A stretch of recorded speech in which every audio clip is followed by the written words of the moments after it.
Welcome to Also Consider This, the podcast for analytical, clearer thinking about life in Singapore. I am the second most famous Alistair on the podcasting scene. And my name is Guo Feng. So today's topic, right? I think when we jump into it, it's very naturally emotional. Yeah. Because it triggers two things that sort of power Singaporeans a lot. The first thing is food, and the second thing is an element of nostalgia. And then for some, I think it's also there's an element of parenthood, depending on your position in life. Yeah. Right? And that is school canteens. Yes. Yeah. I think the recent news about how certain schools, or I think there's a list of schools that actually adopted a central kitchen model for canteen food. That also brought in a lot of sort of negative emotions or hangover emotions from The angst. from other parts of life. Yeah. So like there's a lot of comparisons of like army food, like army cookhouse food and stuff like that. Yes. So let's delve into the background first. Let's dive into what other people are reacting to, what are the issues and what feels live at the moment. Right now, this podcast obviously we are talking about this like perhaps like a week or two after the whole debacle. The whole Hwa Chong thing has sort of died down a little bit. I think the way we approach issues on this pod is that, we want to sort of take a step back, have a more considered way of thinking. Yeah, right? We want to let the issue stew a little bit in our minds, then we come up with like a proper thought about it. Yeah, because we have a purpose, which is we want to give good ideas for what can shape our lives in Singapore. Yeah. It started with central kitchens in school canteens. So like there's a CNN article that we saw that says that like, okay, there's the general problem. I think that sort of lists the general problem. That is the traditional school canteen that is multiple food stalls and drink stalls in a mini food court size scenario with multiple stallholders selling food.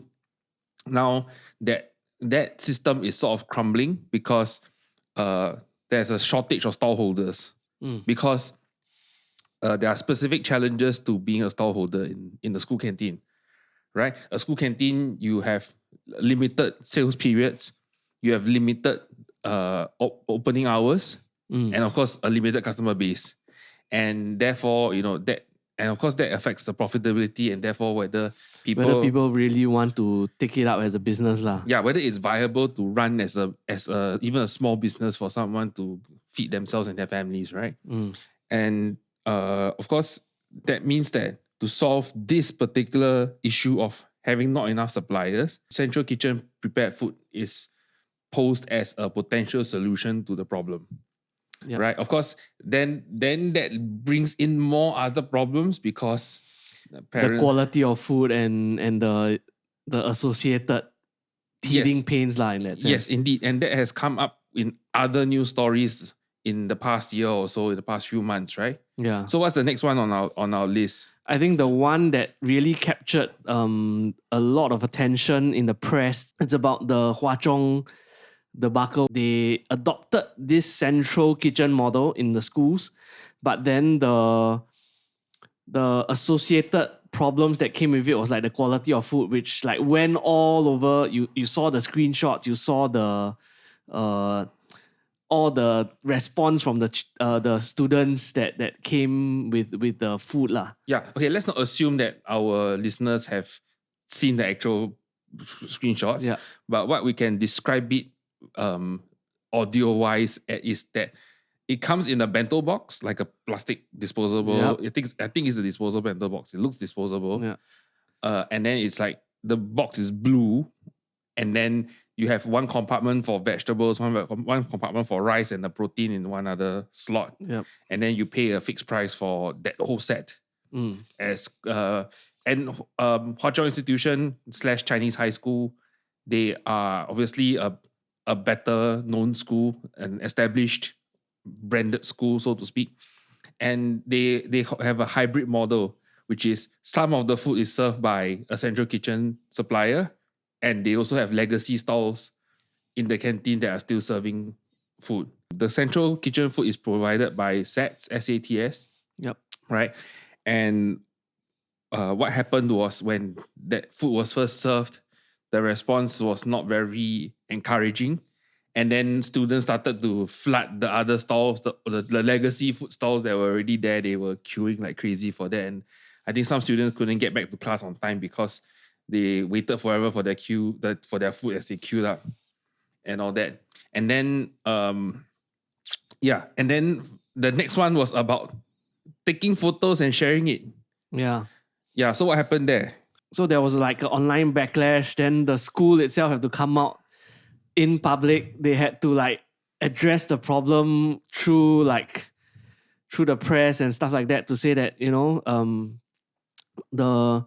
they did confirm that yes, the images were what was served, but then it did not truly reflect the quality of the food.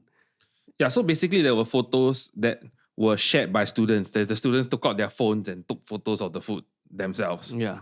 Few weeks before that, before this whole thing went out, there was also like a press event where like members of the press and the media were invited to try out the food and taste the food in the bento. Yeah.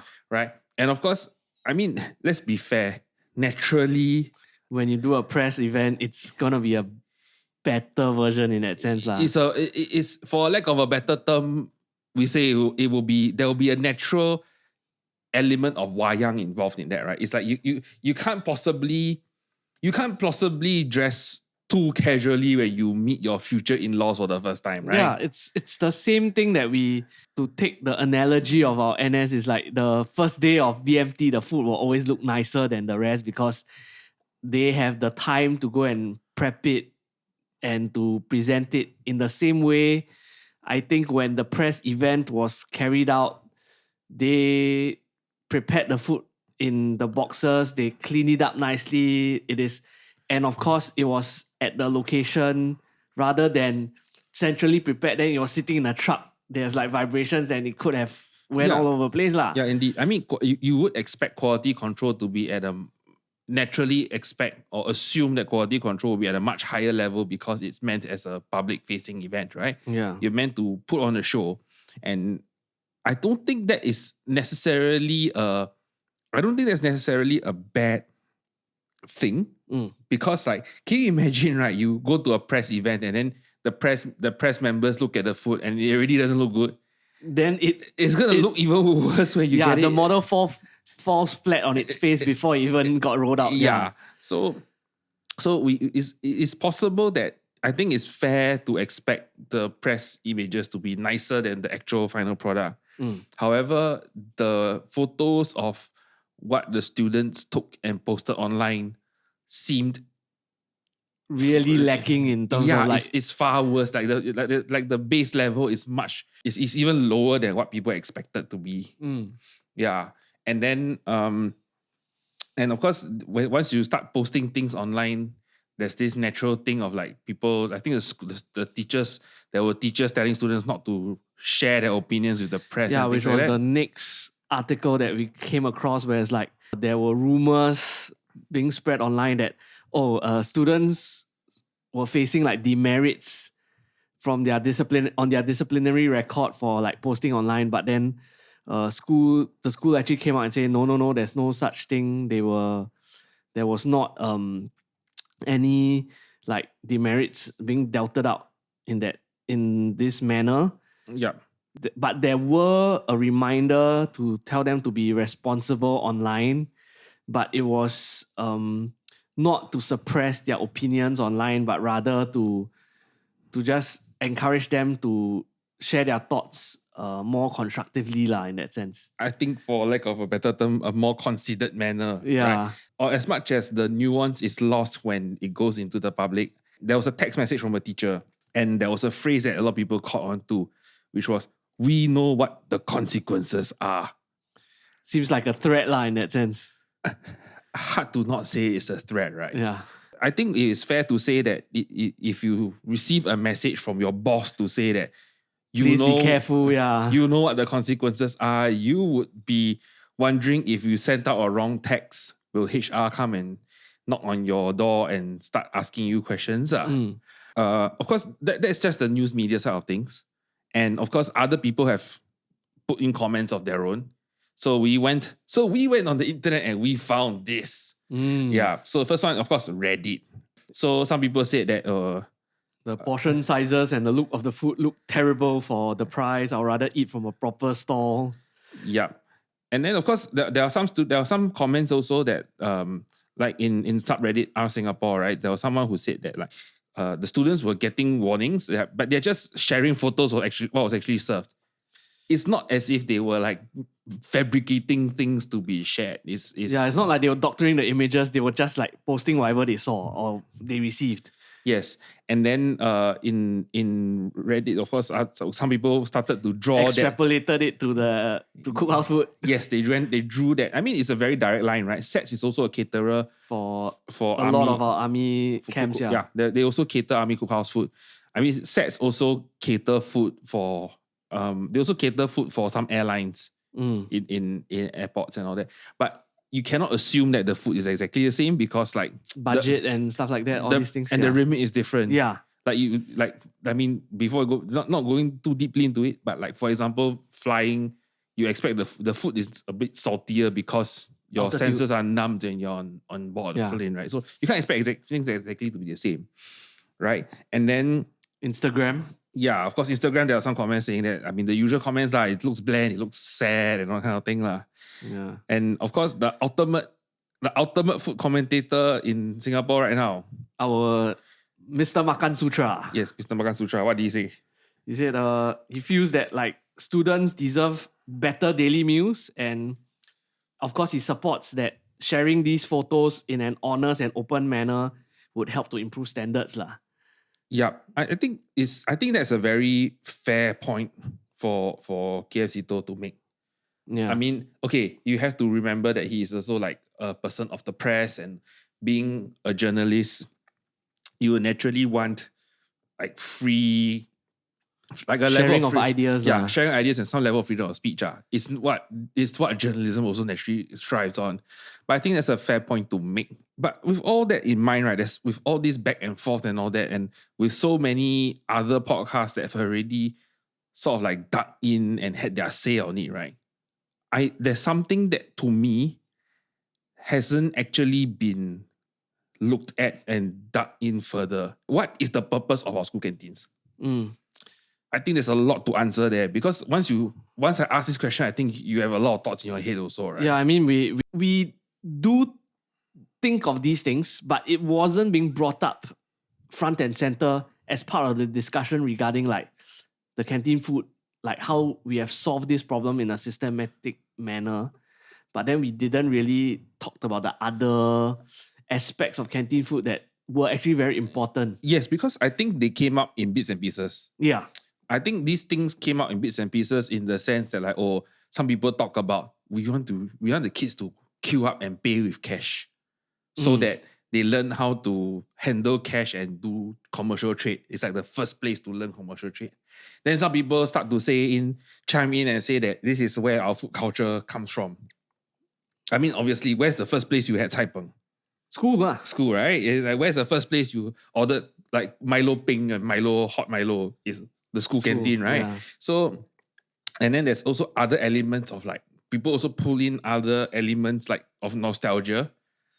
Like, what did we buy? What was the first meal that we ever had in school, and all these things? And also like there are also some, to be fair, some of these examples will have been coming from the higher branded schools. Like some people will say the MGS canteen this item, and the what other school has this canteen that has this famous thing and all that. And then the alumni and the alumna would go back with their children and say, oh, last time I used to eat this dish, and I'm so happy that my son or my daughter can get to eat this dish. It's like a legacy thing that besides just the food. Yeah. Yes, and there's this nostalgic factor that comes in and all that, right? And then some people say that, oh, if the kids are just eating macaroni in school, then of course they're not going to order chicken rice when they're out of school, because that's not something that they're familiar with. It's not something that they're familiar with. So when they visit a hawker center, they don't really know what they're ordering also. And then they drag in the hawker culture talk. Yeah. And then it blows up further, and then it becomes a whole like spaghetti conversation. Yeah. So I that's why I want to say like, what is the purpose of our school canteens? I don't think it's a logistical problem. Because all the central kitchen talk so far is just logistic. Yeah. I feel that while yes, we were approaching a problem and we had a solution, and then it was a very it solves the problem of the logistics. First principles way of solving. Correct. But then it didn't talk about that. It didn't go further to see that actually could we have had a better thought through before we even deployed this?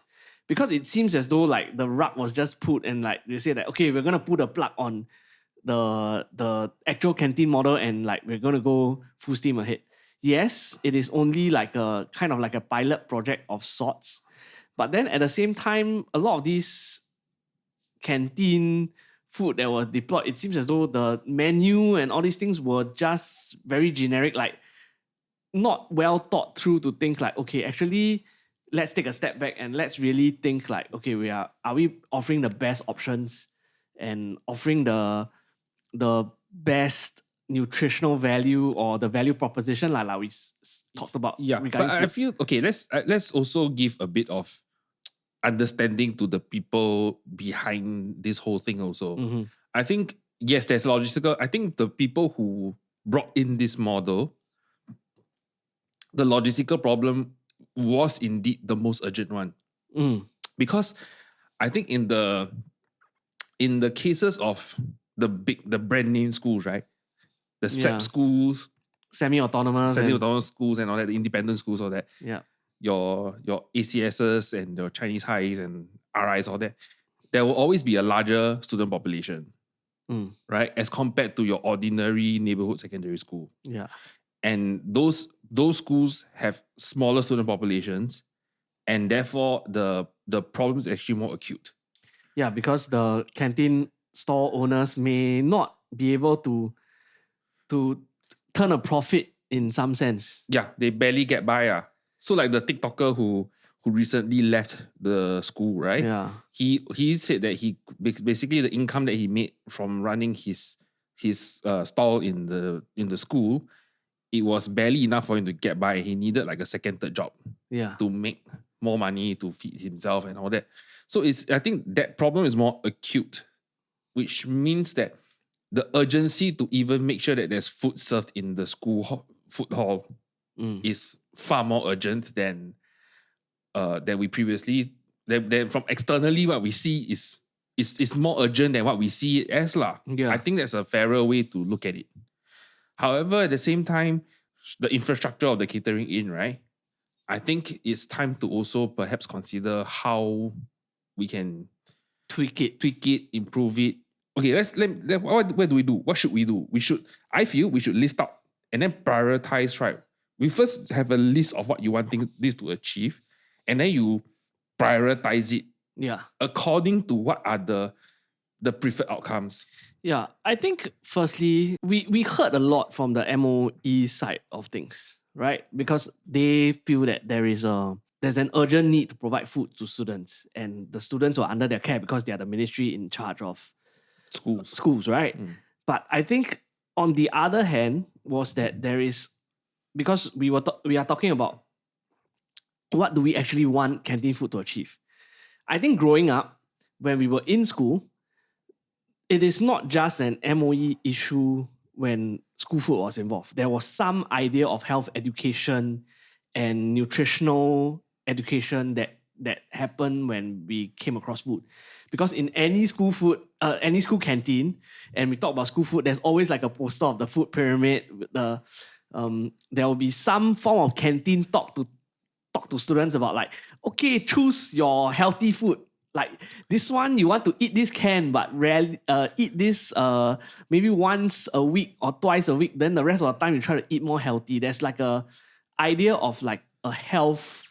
I mean, fair enough, because the inclusion of the health promotion board in some ways as a stakeholder of this whole ecosystem, right? Yeah. Be it a centralized kitchen model or the old stall-based model, the whole idea of introducing the health promotion board is really not new. It's like from the 90s. It's been like 30 odd years since. I think it goes even way before that when. Yeah, we correct. were- It's at the very least 30 odd years when we were like Yes. 7-year-olds in school. We saw Yeah. those things, and I think it progressively got more and more involved.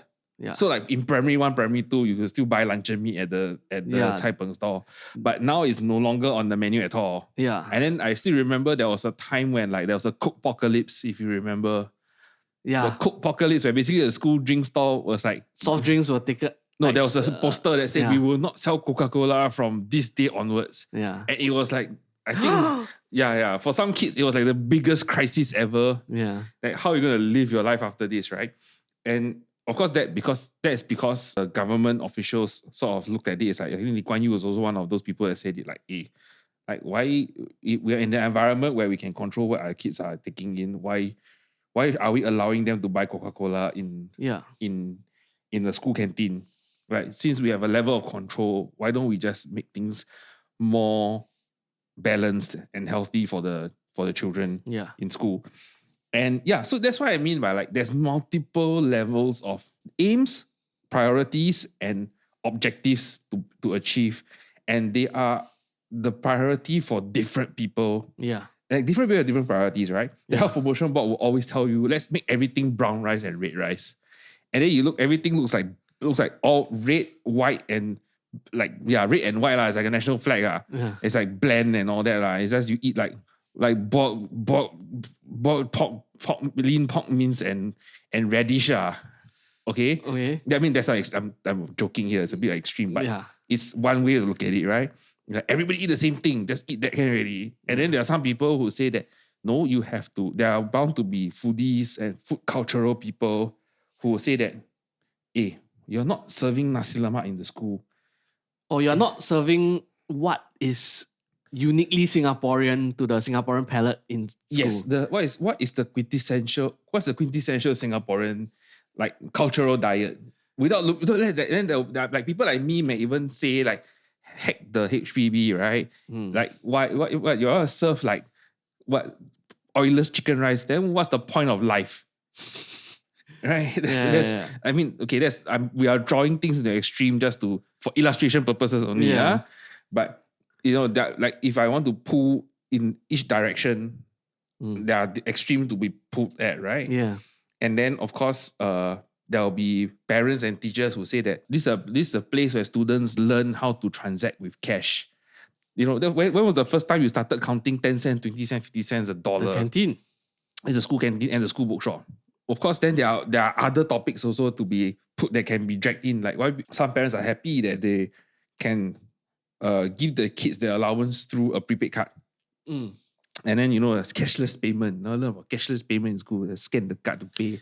But the thing is, for me, like, you got to learn how to see what's actually 50 cents in the first place, right? Yeah, because coming back to the idea of like the financial side of things, because I understand, I don't know the full picture, but I do understand that there are students who are under the financial assistance scheme. And sometimes this is one of the ways where they are helped by the system, that the financial assistance schemes that they apply, they provide them a meal in school. And such that it is so that the system is not abused. They are not given like cash. So they are given like, I think, credits or something like that. Then they are able to redeem like a meal or a certain value, a meal of a certain value in school. So it is actually also an essential part of like a social safety net in some sense that canteen food actually provides, because the school or the government can't really control what they do outside of school hours, because it is still up to, there's individual responsibility of the parents and stuff like that.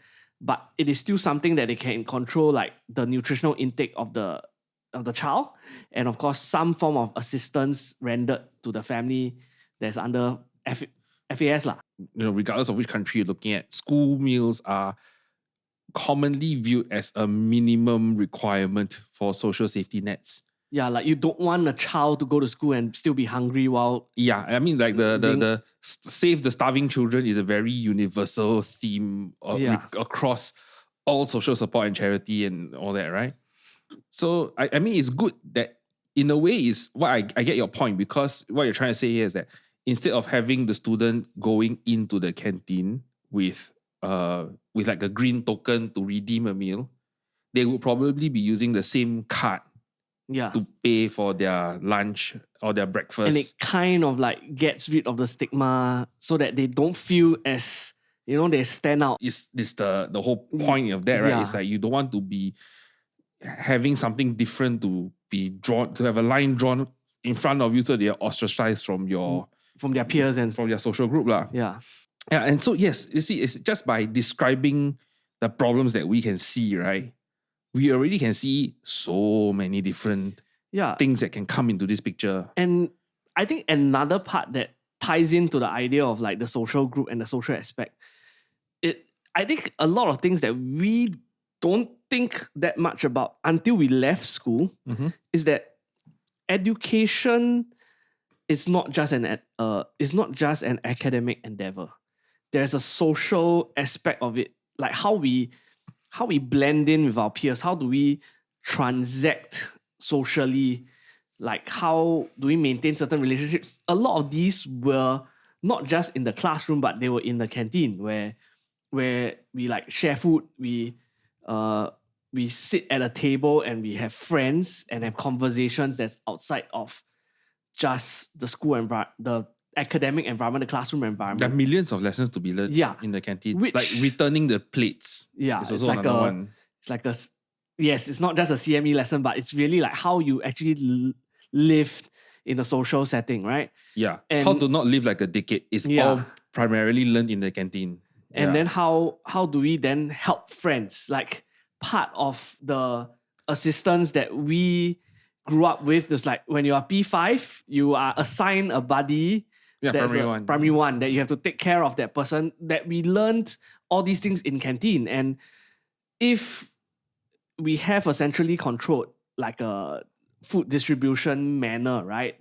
Are we taking away from this experience? How are we actually managing this whole thing? I mean, it's something that can be accommodated, but it has to be taught considered, right? Yeah. Yeah. And then also there's another aspect of culture that actually I just realized at this very moment now that you mentioned it, right? Yeah. The thing about financial services, right, is also an element from the school canteen. Like today, I forgot to bring my wallet. Can you lend me $1 to have my lunch today? Or I pay you back tomorrow. Yeah. That is basic, like, and debt, right? Yeah. Then there's also the idea that some of the store owners they know us because they have gone through they have stayed in school for 30 over years. They kind of know the students. They're like, okay, you forget to bring, never mind. You pay tomorrow. Like there's an idea of responsibility, but yet at the same time, taking care of each other. That I let you incur a debt first from the store owner. Yes. Then you pay me back tomorrow. But don't forget that. Yes. There's this communal aspect. And then there's this thing about people being remembered. Yeah. People remember you. People know you. So even if let's say this little boy never paid his bill from yesterday, right? And he avoids the store. How long can he avoid it for? Yeah. And then even if the store auntie uncle forgets it, right? It's the student will have any decent young person will have a level of guilt to sort of do the right thing eventually and things like that. And then of course there are also little nuances that get picked up, right? Yeah. We had one when we were in school, we had a schoolmate who took the Yong Tau Fu chili sauce and he basically poured half the tub into the bowl of his noodles because he loved the chili sauce so much. But then everybody was staring at him. It's like, I'm like, yeah. But these are little stories and cultural. These are came cultural from the moments. canteen. Yeah, exactly. And that also goes into real life, right? And therefore, I really understand it when people in other podcasts say that, hey, are we losing out on this cultural aspect of our lives if we if we go to the extreme case and say that we're turning our school canteens into army cookhouses or in the style of army cookhouses, since the vendor involved as the central kitchen is also an army cookhouse vendor, are we losing something culturally that our kids would miss out on that we don't have? Yeah. I mean, there's an element of like, I want my kids to have the same thing as I did.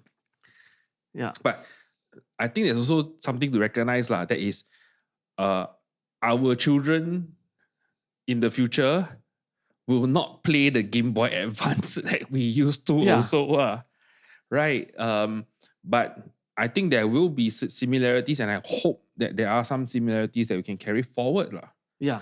That like the way we transact, the way we have choice and things like that. How do we make that choice? And ultimately, the thing that it keeps coming back to, the word that keeps coming back to me is that the canteen seems to be like a microcosm of society at large. Yes. And it is still a safe environment for school kids to learn the game of life while in a more controlled environment that compared to the real world outside. Yes, because I mean, it's a controlled environment because the adults are within reach. Yeah, like, there are still some discipline measures involved. Like it's still within the jurisdiction of discipline master. Yeah. The teachers will be probably sat at the tables in the corner or the front row or whatever. And I think there are so many life lessons that that occur out of this whole ecosystem, right? Like if it was still in a cash-based kind of situation, you got to learn how to survive if you lost your dollar for the day. Yeah. Or now, okay, obviously kids don't bring $1 to school anymore. I think now it's like $2, $2.50. I think it's 30 years since that time. Okay, so like but if let's say you were a young student, you bought $3 into school that day and you lost $1, then you got to deal with it. Yeah. Right? You got to learn how to deal with the loss of $1 or $2 or things like that. And of course, obviously there are potential downsides where organized crime comes along, the bullies come along and that stuff. But then those are still within the control environment. Yeah. Where there's consequences yes. that can be dealt out. Yes. So I feel that I'm going back to my original statement. There is a necessity to sit down to do the Singaporean thing, the most governmental Singaporean thing at this point in time. Start a task force. Yes. And put DPM gun on it. Yes. Yeah. The task force man. Yeah, we put a task force man onto it, right? And then we have someone from like health promotion board there. MCCY perhaps. Yeah, stakeholders, right? From the MCCY type stakeholders for the community support, like the financial support side of things. And then you have some from MOE, obviously, because that's their jurisdiction, yeah. And then, and all that. And of course, in fact, I feel that it's even necessary, right, to include somebody from a food cultural perspective. Yeah. Because like your KFC types. If it's not palatable for the powers that be to have him, there are still many other food writers who feel strongly about retaining as much of what was core Singaporean food culture. I mean, my biggest fear is that I share this biggest fear of some of the commenters, that is, if you're just going into Army Cookhouse food serves a very specific purpose. Nutrition, calorie intake. For soldiers to train. Yeah. Right? Therefore, they have certain menus there. Yeah. But, and of course, they also have a health restriction, like a health controls there. So no matter how much they want to spin it to say that this is Kilini Laksa in the cookhouse, it will not taste as good as the Kilini Laksa at Kilini Kopitiam. But I feel in recent years, they have came close. They have come closer. Yeah. I mean, I went for reservists a few years ago. They had served Kilini Laksa in the cookhouse. It is a bit nicer than the usual I think cookhouse fare. they have went through iterations and they have improved over the years. Yes, but there are also, you can also see very clearly some of the compromises involved. Yeah. Like, because you have to cook for 2,000 over portions at once. And also the SAF Medical Corps is involved in, they play the HPB role in the army situation. Yeah. So the amount of oil you use, the amount of fats added and things like that, the amount of sodium added, all these factors also come into play. So it's not meant to be the best tasting ever laksa you ever get in your life. Far from it. But there is a balance to be had, right? The thing is that the catered food cookhouse model has been around for 20 odd years. Yeah. And I don't think we have that amount of time. I think if we took 20 odd years to improve school canteen food, I think that would be a very long time. Yeah. You know what I mean? Yeah. It's and why our friends' grandkids will be the ones enjoying the fruits of that and already. why can't we take sets were involved in army cookouses in the iteration of it? Why can't they take some of the expertise that they had and then apply it to the school canteen model? I think looking at the food that was served, right? I think that was part of the intention at the very least. Yeah. The challenge that comes into this sphere is that there is a element of trade involved. So if you are in the army cookhouse, you have no choice but to eat the food that's in front of you. Yeah. Oh, by the way, army food has improved. SET's army food has improved, especially since COVID. You have an option now. You have the option of the drier rice option, Or soupy noodle option, which gives you the same amount of calories. More or less, roughly within that range. Provided, they will also publish the nutritional information on the notice boards. Yeah. And you have they also offer like a low calorie option, high fat, that kind of thing lah. The thing is that if you are a soldier, you suck it up and you just eat what's put in front of you. Or else you get hungry and then you go canteen also. But the thing is, that's another matter altogether. Whereas for kids, it's a very different ball game, especially when you're asking them to take out cash to pay for it. Yeah, because the attractiveness of the food matters. Yeah, because from what I know, anecdotally, is that some of the canteen vendors are facing problems in the present system is because they feel that they can't turn a profit. And the bottom line is sometimes very hard to meet that bottom line, right? And the problem also is that it's also a issue of supply and demand. If they cook something that the kids do not like, they'll end up like everybody will go towards the other store, just like how the kids now don't like the centrally cooked food, then they'll go to the whatever other stores are there. So in the same way, so that's why end up you see a lot of the canteen food end up converging on same type of food, like nuggets, like frankfurters. But the thing is that those things are not always there, right? Are they? I think most stalls kind of. I think what I know is also because it's more of a smaller school population. So they have problems of like, okay, I need to feed this amount of students, right? So, but at the same time, due to food safety, I don't want to cook too much. Then they end up not having, they have excess portions, then they keep, then it spoils, and then it also affects their bottom line. It's hard to predict demand. Correct. Yeah. Then they end up, it's easier to just cook like those nuggets and frankfurters because it's like, okay, I can just put it into the deep fryer or the air fryer.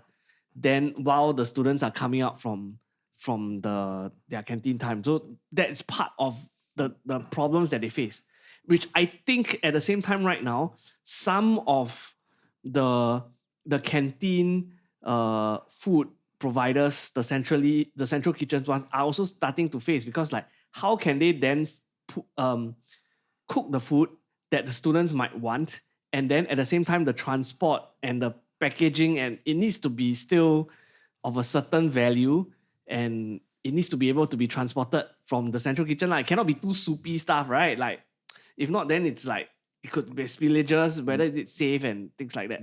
That one I don't necessarily 100% believe in for the soupy thing, because SAF cookhouses these days they transport vats of soup, like laksa soup or bak kut teh soup from a central location into camps around the region on the island. The bigger challenge is really like, okay, what do we want the central kitchen providers to actually do that is economical and nutritious, and then there's so many of these layers Yeah. on, right? And that is, to be fair, I don't think it's an easy feat. Let's take some examples from like what we've seen overseas. Yeah. Not that we've been to canteens overseas ourselves. But I think there are two examples that I can cite. So in the 2000s, when I was a student, I went to China and I experienced their canteen also. Their canteens are very mass-produced central kitchens. Although you see 3 or 4 counters, but the whole kitchen is the kitchen. So if you order noodles, you're basically going to the noodle queue. If you are going to order like the rice with the vegetables and the meats, it's another queue. There are probably 2 or 3 queues, and you just choose one of the 3 queues. And it's basically the caterer is the same caterer. Yeah. And that's one way of looking at it. And the food is very Chinese. You will never mistake the food for like Italian food or Korean food or whatever. Or Western or something like that. You can't even mistake it, right, for food from a different part of China even. Yeah. That is one way of looking at it. Yeah. Because to me, what does it solve? It solves the mass production, reduces the cost.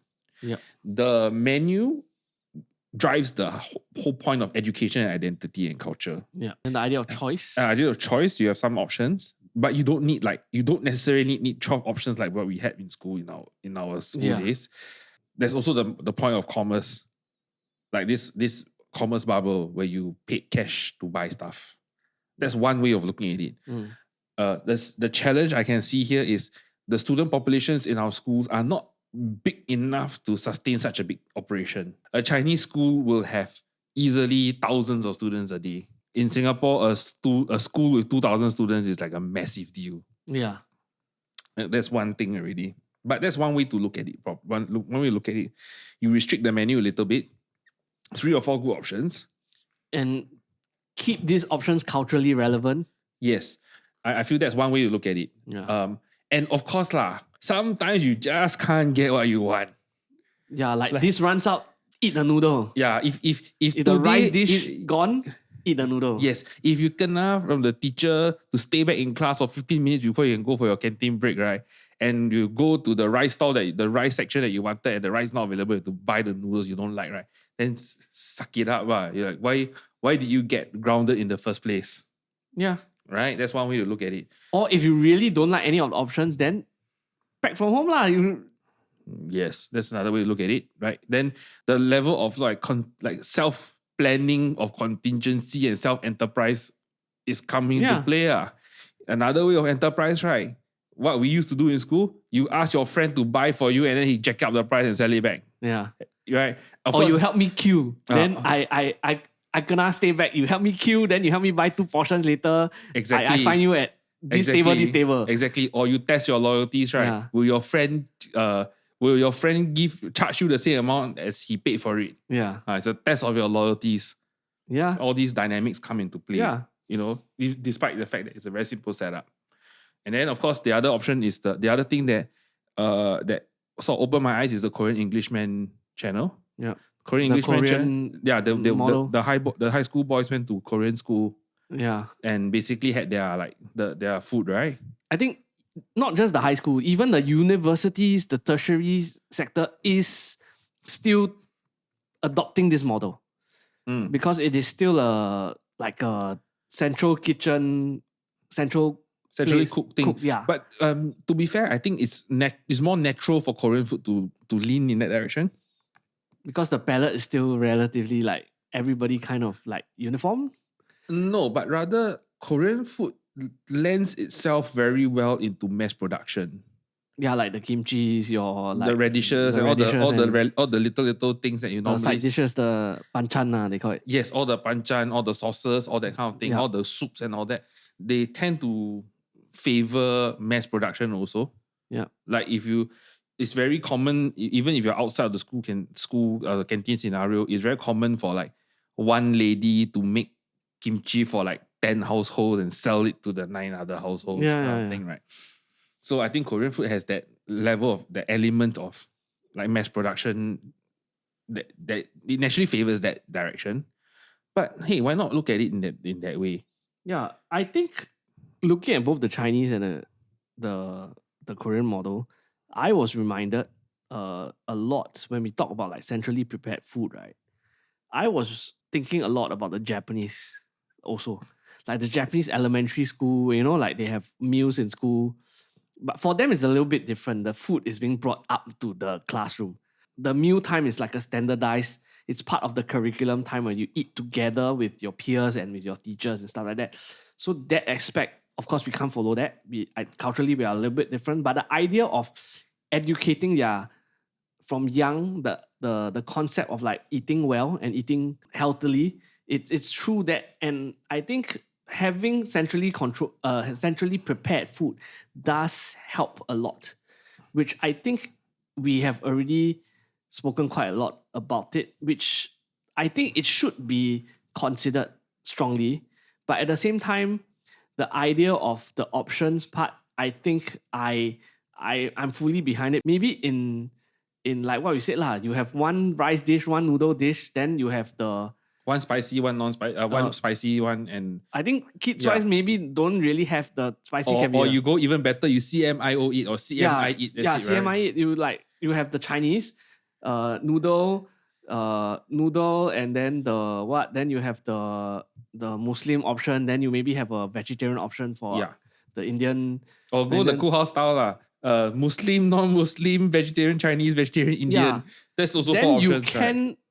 Then after like a few months, the providers can kind of predict the demand kind of thing in that school, and then they can tweak the portions prepared accordingly lah. If not, then the messing warrant in the school canteen can, you also don't really want like massive wastage, because in this current model, if what we are hearing is right, which is like some of the students are avoiding this centrally prepared food, then it kind of defeats the purpose, right? Food wastage. Students don't want to eat this. And then even though there might have been improvements, if it has destroyed kind of like the goodwill and the trust already there, then if students don't even want to try, then how? It becomes a missed opportunity. Yeah. And I want to add one thing on top of that. And the Salted Food YouTube channel, they were playing with kitchen gadgets from Japan. One of the items that they tested out, right, was a rice ball maker. Which like it was a crappy device. It was they tested it. It was a crappy gadget because it was much easier to make the rice ball with your hand. Just like cup the rice and then you get them shape. Yeah, that part of the conversation, they highlighted something. Their ability to make healthier food look very attractive and something that you want to eat it, especially for kids, is quite unparalleled. Yeah, like they can make like carrot look that fun. Because they cut it in like very nice fun shapes, or they mix it into the rice. They put seaweed, the seaweed goes into the rice, or chopped carrots into the rice, or all that kind of thing. Or all the onigiri kelp, and stuff like that. all the kelp, all the nutritious, healthy stuff. They package it very nicely. Yeah. And I think that is something that we also can potentially incorporate into our service. Because I saw like there was like a designer or some sort lah. He's like industrial designer or something like that. He said that one of the problems with like why the pictures came out like the food looked very pathetic was like the color choice was off. Like the way you kind of package, like if they have thought more clearly or more they have zoomed in a little bit and then paid more attention of like how the color of the boxes will be, like the spaces of each of the compartments, then it would actually kind of enhance the look of the thing, and then it wouldn't look that bad. It's like how we always say, like it's not how we say it. Sometimes it's like it's not what we say, but rather how we say it. It's the same way for the food. It's like it's not how we cook the thing. It's more like how we package it and how we present it to people. Yeah, and Japanese bento boxes, the way they do it is really, the user design is really intuitive, and like I'll eat this one, and then this box, this square, and then this square, then this square, then this. There's a psychology of food in terms of dieting, right? Like if you eat your food in a smaller plate when you're dieting, even though you're eating a smaller portion, you would kind of subconsciously feel that it is a bigger portion because you are eating the food on a smaller plate. It looks bigger. Yes, the percentage filled of the plate is the one that matters more than The actual size. Yeah. Because sometimes when we have a very big plate for nice presentation, then you put it like those fine dining one, then you feel like, wow, very little. Actually, you eat. It's actually the same amount if you put it in a... if you weigh it, right? Yeah, some of these ideas can be then thrown in to then think how can we better present and then convince. Yes, and one thing that strikes me from all these points that we just talked about, right? And is a very positive note, that is, if the caterer as a central kitchen caterer that serves multiple schools or even school zones, not just one school zone, but multiple zones, get it right? That multiplier effect is really powerful. It's not, you're not just serving like 500 kids or 1,000 kids from one school. You're serving to the thousands and thousands of kids. Yeah, because one school sees it that, hey, this caterer got it right. The neighboring schools, I think the school leaders are, they are kind of connected in some way. They're all colleagues from NIE and stuff like that. Yeah, they're like, hey, actually, that is a good offering for my students. I also want to bring that to my school. And then I have a vacancy right now I'm having a problem filling up a canteen spot. Why don't I get this vendor to come in? Yeah. And then that's where that multiplier effect starts coming in, and it rolls and it rolls. If you put that into play, then of course it makes overall what... Can you imagine if there was like a attractive, healthier looking nasi lemak, healthier and good looking nasi lemak alternative available in the bento boxes served to students? And it goes, when they go out and they start to order, they go to the hawker center, they order something that is the true nasi lemak. Yeah, but but at least they know what they're getting. Yeah. And then of course they know what kind of choices they can make. Yeah. I think then that also sort of goes into a national identity. Yeah. And you know what is the clean version, the clean, healthy version, and what's the treat version. And coming back to the idea of sorted, we were saying the sorted food, right? Sorted food also did another episode where they actually visited SIA's like catering. I think also SETS, by the way. Yeah, it's also SETS. So SETS actually do have a track record of getting it right. And, yes. And representing Singapore and flying the Singapore flag on the international stage. And I do believe that they can get it right in our schools. Yes. If they put the right mind to it, the right people have the right way of looking at this problem, problem or issue or whatever, how we want to phrase it, that I think if they get it right, it is a win for the nation. Yes. And so what is the recommendation for moving forward? Is you take a good SETS, then you task force it. Yeah. You task force it, maybe then you have people who have inputs and have a say in terms of like educational angles, cultural angles, health promotion angles, all that kind of thing. And if you have a template, then the other providers that are also in this system can also then learn from it. Then, it's kind of like a model that we can kind of adopt, and then we can then also provide similar value proposition to the schools that we have won contracts with. Yes, and I think it's not the time to shoot down this model in its early phase down. Yeah.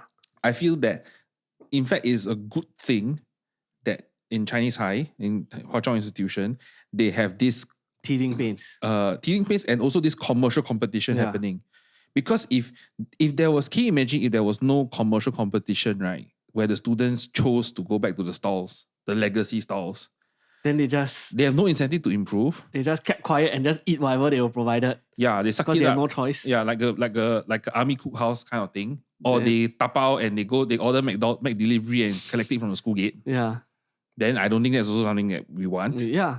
And I think let's move forward with like, okay, let's put the stakeholders in, put the inputs that we want, and as individuals, being, regardless of whether you are a parent, not a parent, whether you are an educator, student, or whatever. And we know that Singaporeans, we love our food. And we love to complain. Yes. So then use that complaint as complaint / airing your views, right? Focus group.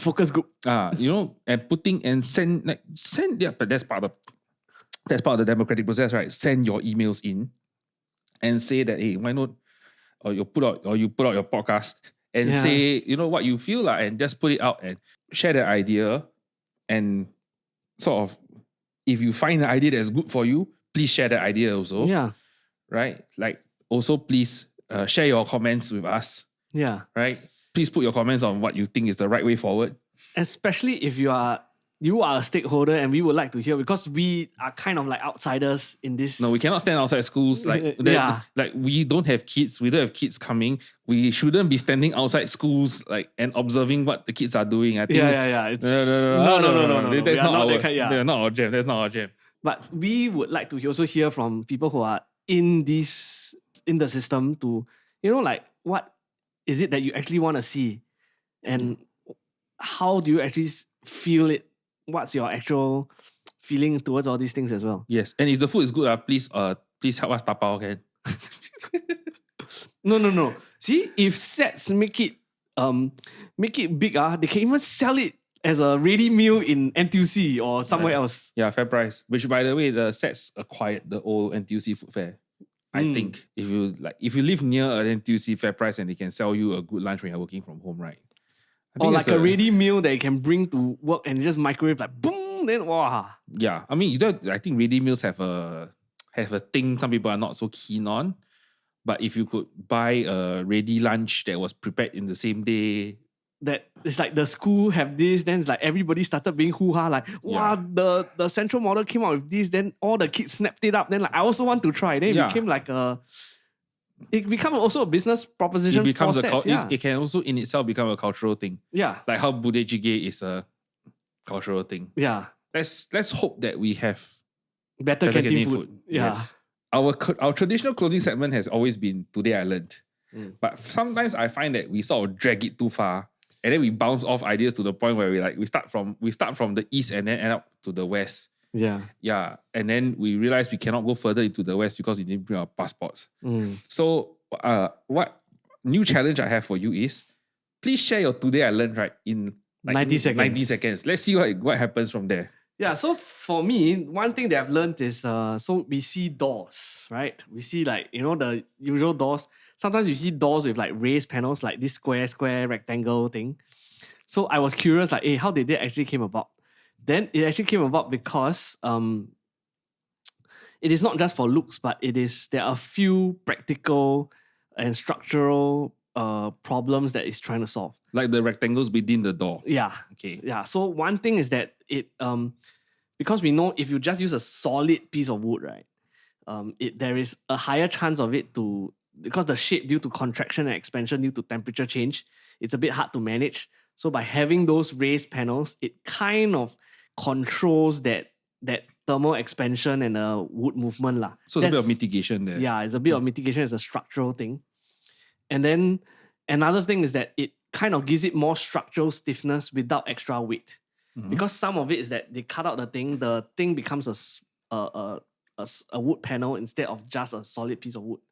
So it kind of gives you that raised profile, gives it resists bending better. So that when you install the door is more stiff, it's actually more lasting. And then especially also the door has to be on a hinge, right? It has to open and close. So it's like long-term wise is there's torsional force going on. Yeah, having better stiffness is better. And I think also the third is because it's easier and cheaper to make with hand tools, because a lot of these things can be easily cut with just like planes and chisel, and not just like, you need a very huge like table saw to be able to make it. And then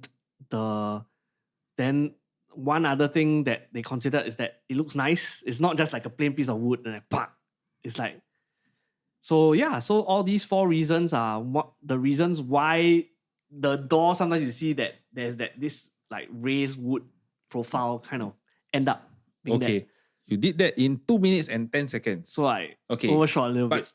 But still quite concise. But I would say this, the biggest thought that I have when you mention all that is that, how are you going to find a tree that is so big that is one piece of wood to become a door? Exactly. The tree, can you imagine your door is this wide, and then the tree has to be like this wide? and how many trees are this, right? And then the rest of the wood, what are you going to do with it? Yeah, so usually most of the doors are like comes from everywhere else lah. Components. Components ah. So in Yeah. order to have that, you have to build it from different. Then this design kind of gives it, and it becomes like a timeless design. Like when we think of a door, that's not just a solid piece. It's like that. Yeah, I have to first start by saying that this is a continuation of your Today I Learned segment from last week. Was it With last week or The last episode. Yeah. Okay. The last episode, you talked about how Budapest is pronounced, Yeah. right? That city in Hungary. Yeah. Now, this part is, I have to credit my friend Gregory, the Hungarian, who I sent the segment to and asked him to verify. And he said, you were right. Yeah. Okay. Now, so yes, Budapest is indeed pronounced as Budapest because in the Hungarian alphabet, the single letter S has a sh kind of pronunciation. Yeah. And if you are unfortunately a Liverpool fan, then Szoboszlai, right? The SZ is SS, is like a s sound. So, yeah. Because Hungarian has 44 letters. there are 44 letters in the Hungarian alphabet, and like just the letter O has like 4 variations already. They have a very different kind of alphabet and very different way of pronouncing things. Part of why they have such a different way of pronouncing things is because the origins of the Hungarians is very different from the rest of Europe. So the Hungarians originated from Central Asia, and then they went to the Carpathian Basin. They sort of migrated. They are migratory people. And hence their language, the root of their language is not Germanic or Latin. It's like different from all their neighbors. Like It's very different. So like if you look at, you will see like certain languages have shared roots. Like Yeah. German and English have shared roots. And the Romance languages has a shared root. Yes. So like English, Dutch, German have one shared root. But Hungarian is like a totally different tree. It's not even on the same tree. It's like a different tree altogether. And they are called Uralic The languages. Ural Mountains, basically. Yes, because Central Asia, they migrated, right? So they share a similar root to Finnish and Estonian. Which is like closer to like almost Russian side already. They are not, and it's not a Slavic language either. Yeah. Because the origins are totally different. I need to do this. I need to credit my friend Gregory. He's on IG. He's called @the_big_fuzzy_monster. He asked me to share his OnlyFans for you to subscribe, but for somehow he only gave me his Instagram handle.